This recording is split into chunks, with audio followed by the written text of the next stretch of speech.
multiplayer experience, the storyline is pretty much back from 1959 when the Civil War is just breaking out. So you get to play as a splicer who is engaged in this war.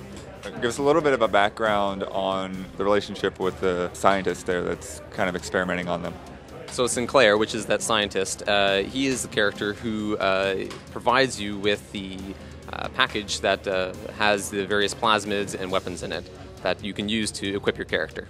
I think the most important aspect is certainly the plasmids and tonics that you can use to modify your gameplay style. That's probably the most unique aspect of the game, and it really lets you define the way that you want to play. All the characters really only have aesthetic appeal, so you want to pick one that is something that you would want to play as. But there's characters that range from the welder to a housewife to a rich businessman. So when you set up your character, you have the option to improve the aesthetics of the character. So for example, you can add a mask or you can add a different unique melee weapon to that character. However, the more gameplay effective elements are the loadouts. So from here you can choose 2 weapons as well as 2 plasmids and 3 tonics to further modify your playstyle.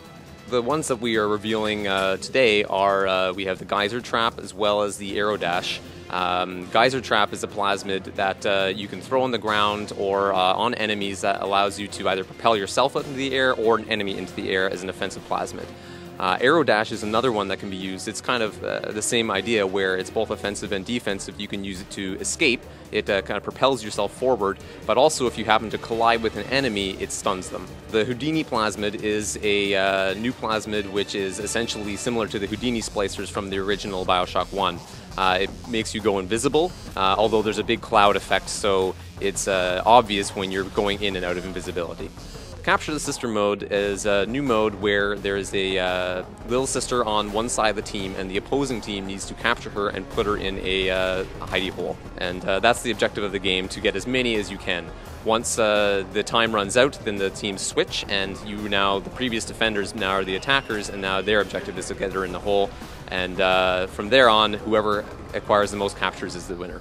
Depending on the different game modes, if you're playing Capture the Sister, then someone on the defending team automatically becomes the Big Daddy and gets to play as him.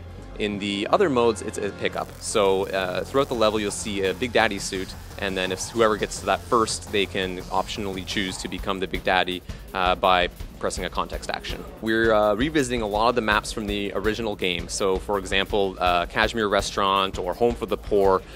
These are maps that have been re-envisioned for multiplayer and redesigned so that they are a good experience for multiplayer. Generally widened, a little larger, and you'll see they're a little more pristine. They have been rebuilt from the ground up for this experience. When you win a match, or for example, when you kill other players or perform certain actions, you gain Atom. Atom is the resource that allows you to gain other tonics or plasmids or weapons or weapon upgrades to further enhance your character. So at the end of each match, you also gain a Atom bonus for playing in that match and performing well. Photography we call research, and this can be used to research corpses from players that you have killed or Big Daddies that you have killed. When you research a player, you gain a damage bonus upon him, and then that damage bonus lasts until they kill you. Now, they can also research your corpse and get a damage bonus on you, so you may want to target one of those players who has a damage bonus and take him out.